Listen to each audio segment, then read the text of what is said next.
Welcome to your last screencast for nuclear chemistry. We are going to cover objectives 7, 8, and 9, which deal with fission, fusion, and then how elements are made and how stars work. So the first thing we're going to do is talk about nuclear fission. So we're going to describe nuclear fission, relate the energy scale with chemical reactions, including the development of nuclear power and atomic weapons. So we're going to relate all of this together. So what are the real-world applications for nuclear fission? You get fission, which literally just means to split. The word fission means to split apart, so we're going to split apart a nucleus. When scientists bombard a large isotope with a neutron, it causes the larger isotope, which is already unstable, but the larger isotope will break apart into pieces, generally 2 or more radioactive elements. And then you just get this chain reaction happening where these next elements are radioactive, so they're going to decay and lead to more alpha and beta and gamma particles. And those alpha and beta particles are going to bombard other elements and cause them to break apart. And you can end up with something very uncontrolled very quickly. So this doing nuclear fission releases a lot of energy, about 10,000 times more than a traditional chemical reaction does. So when we think about chemical reactions involving electrons, you're not doing anything with the nucleus. In a fission reaction, you're actually splitting apart the nucleus. So you end up with a lot of energy released. And the amount of energy produced, E equals mc squared. This is Einstein's, famous equation for energy. Energy equals mass times the speed of light. Einstein is credited as one of the scientists for discovering and developing the atomic bomb. We're going to talk about later. A controlled chemical or nuclear fission reaction is what happens at nuclear power plants. We want this to be controlled so that it does not become an uncontrolled reaction, which would be a nuclear bomb or an atomic bomb. If you take away the control mechanisms out of power plant, you can end up with a bomb rather quickly. So just a little diagram. For the amount of energy that we get out of 1 kilogram of uranium, it would take 12,000 liters of oil, and it would take 19,000 kilograms of coal to get the same amount as we get from 1 kilogram of uranium. So lots of energy involved. This is a diagram showing you what I mean by a chain reaction. So what happens is when you take the neutron, let me go back to that slide. When you take the neutron and you bombard a heavy nucleus or a heavy isotope, such as uranium-235, so you literally bombard it with it, you get it to break apart into 2 smaller elements. But these elements are not stable. Barium-142 and krypton-91 are not stable, which is why they themselves are going to release more neutrons or more alpha particles or more beta particles. They're just kind of lumping all of this together into neutrinos. And those are then going to hit more uranium-235, causing even more of the krypton-91 and barium-142 to be made. And you see how very quickly you can end up with a snowball effect, and that's where it is a chain reaction. So within a nuclear reactor, which is what Wolf Creek is, in nuclear reactors, the heat generated by the reaction, so you're wanting that heat, is used to produce steam, and that steam turns a turbine that's connected to a generator. So this is how almost all power plants work. You have to get heat somehow. I keep moving this around so you guys can see it a little bit better. You have to get heat somehow. So in nuclear reactors, that heat. So right here, you've got a heat exchanger. You've got a heat pump. The reactor core is going to be producing all of that heat. You're going to have water or some sort of a liquid solution going near those core pipes, so that they pick up the heat, picking up the heat here, getting hot, and producing steam, so changing the water to from a liquid state to a gaseous state. And then that steam is used to turn a turbine, which will then turn a generator, and then they'll just reuse that water again. So that water will come out, they will cool it down using a condenser, and that water will come out at a much higher temperature, 38 degrees Celsius, than what it normally is in the river, which is why you see like containment ponds, and oftentimes containment ponds are little lakes next to nuclear power plants because that's their water supply. So that's generally how a nuclear power plant works. And they have this all contained within, certain amount of feet of concrete as well as lead to help prevent any of the escape of the radiation or radioactive particles. So within a nuclear reactor, you've got control rods as well as fuel rods. So these fuel rods are going to have your uranium in them, and the control rods are there to slow down this chemical reaction. So the reaction is kept in check by the use of control rods. These rods or elements like silver and cadmium are going to absorb neutrons without fissioning, so they stop the chain reaction. So once the neutrons bombard them, it doesn't go any further. It keeps the system from reaching dangerous supercritical mass level or just keeping the heat under control. We are going to watch this video together, but what I want you to do right now on the left side of your notes is just write a question about nuclear fission reactions, and then in class we'll have your partner answer it. So we'll see if your partner can answer it. Just write something that I would pick as maybe a test question about nuclear fission. So a little bit more about nuclear power plants, the good and the bad. In the U.S., there are approximately 100 nuclear reactors producing a little more than 20% of the country's electricity. So most of our electricity is not produced through nuclear. We just happen to live in an area where it is.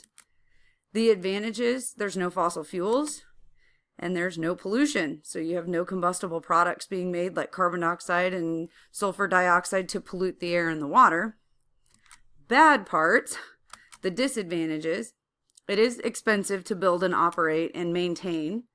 You have a limited supply of fissionable uranium-235, although you have seen that it doesn't take much to get a lot of energy. And we kind of have this problem where once the fuel rods have been utilized with most of the energy coming out of them or most of the reaction happening that can happen, we don't really have a good place to put them. So we have this disposal issue. And then there's, those little pesky accidents, which sometimes happen. We will talk about 3 Mile Island, Chernobyl, and Fukushima. We're going to watch a Chernobyl video clip, but we will talk about nuclear accidents in class. So here is a diagram of nuclear fission chain reaction happening, and it's showing you more elements being formed than just the barium and the krypton like the previous one is. So this is more realistic to where, yes, you're going to have barium and you're going to have krypton formed, but you're also going to have rubidium, you're going to have cesium, and you're going to have xenon, and you're going to have strontium. There's a whole bunch of different types of elements that are going to be made and have to be controlled during these nuclear chain reactions. All right, the fun one, nuclear weapons. The Manhattan Project is the code name for the development or the group of people that were developing a nuclear weapon. It was never intended to be used as a weapon, but we did use it to end World War II by dropping 2 of them in Japan, and it kept the Cold War from escalating into a real war because everybody was scared that we were going to end up in nuclear war. There were originally 4 built, but only 3 were used. 1 as a tester, and then 2 actually were used in Japan. We are going to watch these video clips in class, so you do not need to do any of those on your own. And uranium-235 just gets bombarded with neutrons to create barium and krypton, and then more neutrons, and you just let that go. So really, the difference between a nuclear power plant and an atomic bomb is just one has a control mechanism or control settings, and the other one doesn't. So the nuclear bomb, that was built in 1945, was known as Fat Man. This is the last one that's left. So the question is, how does a small mass contained in this bomb cause this? I want you now to write a question in your notes on the left side just related to atomic weapons. And then we're going to compare the question in class. You're just going to see how your question compares to another person's question. You're going to go ahead and this will be part of your in-class activities. So objective number 8 is nuclear fusion. Nuclear fusion is essentially the opposite of fission. And we also use fusion to make a hydrogen bomb, so a little bit different than an atomic bomb. But fusion is different, or fusion is literally things coming together. So nuclear fusion, when 2 or more atomic nuclei combine to form a large atomic nuclei, releasing 1,000 times more energy than fission. This is the energy producing process that takes place in the core of the sun and the stars. So this is the nucleosynthesis that is happening on the stars, which is why I'm showing you a star here. You have hydrogen literally fusing together to form helium, and in that process you're releasing a whole bunch of free neutrons and energy. So the core temperature of the sun is about 15 million degrees Celsius, and at these temperatures, hydrogen nuclei will fuse together to form helium as well as release a bunch of energy. This is the energy that does sustain life on Earth via sunlight. It's all the electromagnetic spectrum energies that come from all of the stars. So this video clip we will watch together in class, so don't worry about that. Fusion would be a superior method of generating power. Because it does release about 10 million times more energy than a chemical reaction. So you get way more energy out of fusion than you do out of even a fission reaction. Unfortunately, so the good part is the products are not reactive, and you get lots of energy out of it. The bad part is, in order to achieve fusion, the material must be in the plasma state at several million kelvins, and that's just not possible. The tokamak apparatus, which is what this is showing up here, is one that has some promise for carrying out some of these reactions, but we've still not been able to really harness fusion as an energy source. It uses magnetic fields to heat the material, but it's still not something that we would say is a technology that's feasible for us to use. We're going to talk a little bit about the hydrogen bomb in class, so you can just wait for that little discussion to get a little bit of information about the hydrogen bomb. The last objective, objective number 9, is how fusion is used to create all of these elements, and we're going to relate star size and the Big Bang to element creation. So nucleosynthesis is star fusion. We're going to watch this video together so you don't have to worry about doing that on your own. And again, just showing you a diagram of fission. So deuterium and tritium, this is hydrogen with an extra isotope. This is hydrogen with an extra neutron, and this is hydrogen with two extra neutrons, which you're going to see that in a diagram in just a second. And those 2 types of hydrogen will fuse together to form helium, and it will also give off some spare neutrons and energy along the way. So interstellar medium, kind of the space between stars, is about 91% hydrogen and about 9% helium. That's just left over from the Big Bang. All elements started out as hydrogen or helium in a new star, so they all have the same origin. Fusion of hydrogen produces helium, then the helium fuses into elements up to oxygen if it's a giant star, or up to iron if it's a supergiant, but all the while releasing massive amounts of energy. When the star uses all of its hydrogen, fusion ends, and guess what? The star dies. So the next slide on here is this one, the life cycle of a star. We are going to talk all about this during class. This is going to be part of our in-class activities dealing with stars. So you don't really have to worry too much about this material here.